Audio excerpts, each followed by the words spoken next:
Hi everybody, Adam Steele here, and today's video is a speaker video about the NS10s again, or at least these are the NS10 Studio Spares copies. Got some feedback after the last video saying, well, they're not real NS10s, so look what I got.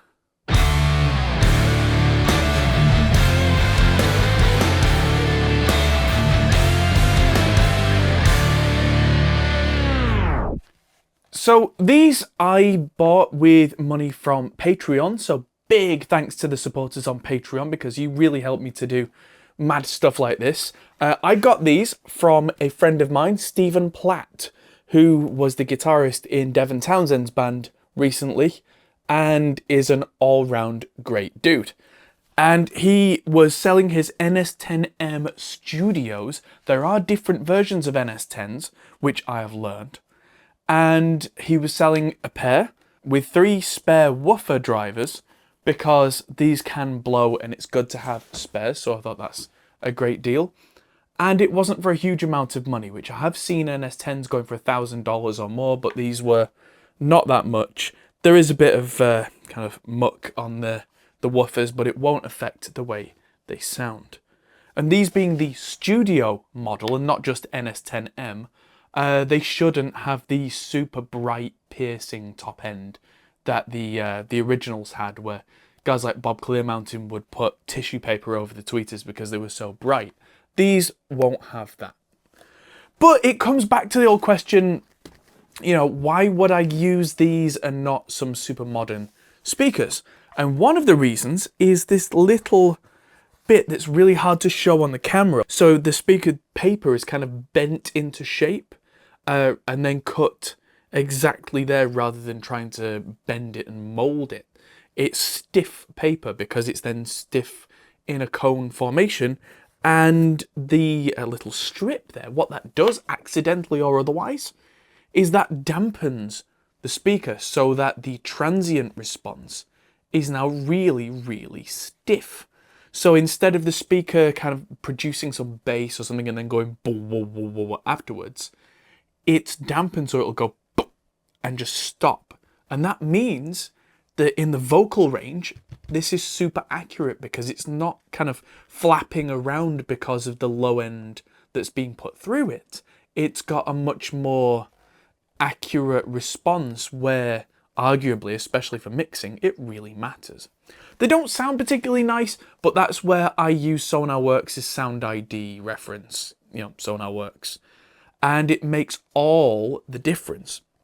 So what we're going to do is a little experiment here is, firstly, I'm going to give you a comparison using a track that I've worked on of the SN10s versus the NS10s. And what I'm going to do is I'm going to get a pair of Lewitt 140 pencil condensers, and I'm going to put them in an XY pattern, roughly where my head would be. So that means that you're going to get not exactly what I hear, but close enough that you'll get the idea. And so I'm going to put the NS10s against the SN10s, both with the same subwoofer, which is the Adam Sub 8. So that's how I would use them as a full range system, because the sub filters out around 85 Hz and also filters out, for these, everything below 85 Hz.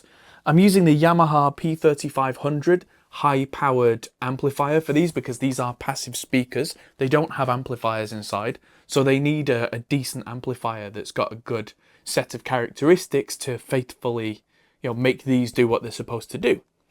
And then after that, I'm going to use Sound ID reference, Sonarworks reference, and we are going to compare them both when they've been corrected and see how much of a difference there is there, if any.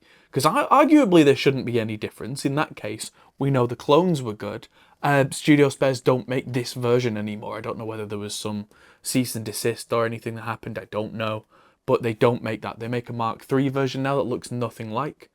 Whereas, yeah, I've got the ideal model, arguably, of NS10, the NS10M Studio versus what I thought was the ideal. The only difference with these, I think, is the 8-inch woofer as opposed to 6.5-inch, which, especially because I'm cutting out below 85 Hz, shouldn't make much of a difference. So enough talking. Let's go.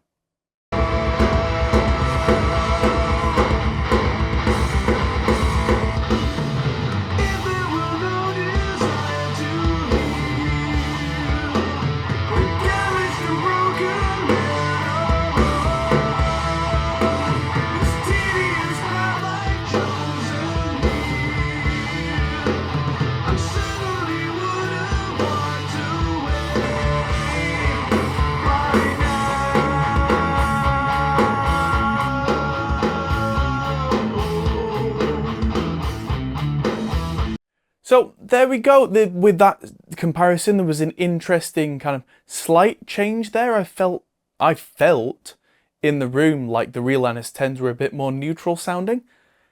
But then I did the SonarWorks measurements, and you'll see when I show you the results on screen in a second that they were not that different. They're very, very close. Surprisingly close even. And so I think that, yeah, Studio Spares did a pretty good job of copying the original NS10, which may be why they're not allowed to make them anymore. Again, like I said earlier, maybe a cease and desist. But yeah, now let's hear them back to back with SonarWorks engaged for the appropriate model. And as you saw when I was capturing SonarWorks there, the XY pair, the mics didn't change. The volume is controlled off this Stream Deck to exact numbers. So it was set to exactly minus 20 dB coming out of the RME through the Arturia into the speakers and the amps. So everything is exactly as level as it can be. Here's the difference, A and B back to back.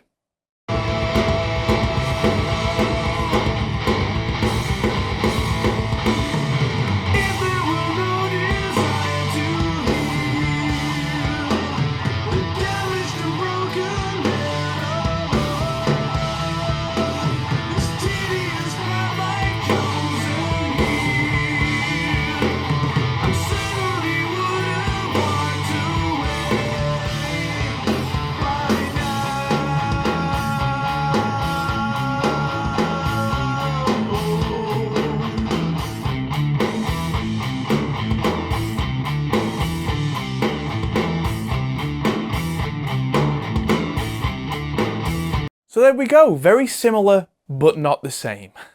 And in the situation that I'm using them in, will there be a difference? I don't know. But one of these two pairs will be the ones that I settle on and will use until something better comes along. And when something better comes along, that better be better, you know, because having done the video recently where I changed from near field monitors, active monitors, to the NS10s and a sub, now they're the real ones, that might be what I need going forward, because as you'll see in other videos, I mix on headphones a lot of the time, so this is a sanity check most of the time for me. Or if I'm tracking in the studio with a guitarist or a drummer, this will help me know that the mid-range is exactly right, and that's what I need from it. So there you go. If you can find yourself a bargain on a set of NS10s, it might be the way to go. Might not. You do you. So there we go. Thanks everybody for watching. I hope you enjoyed this slightly babbly presentation.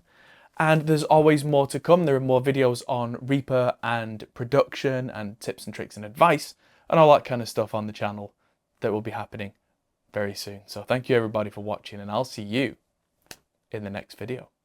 Goodbye.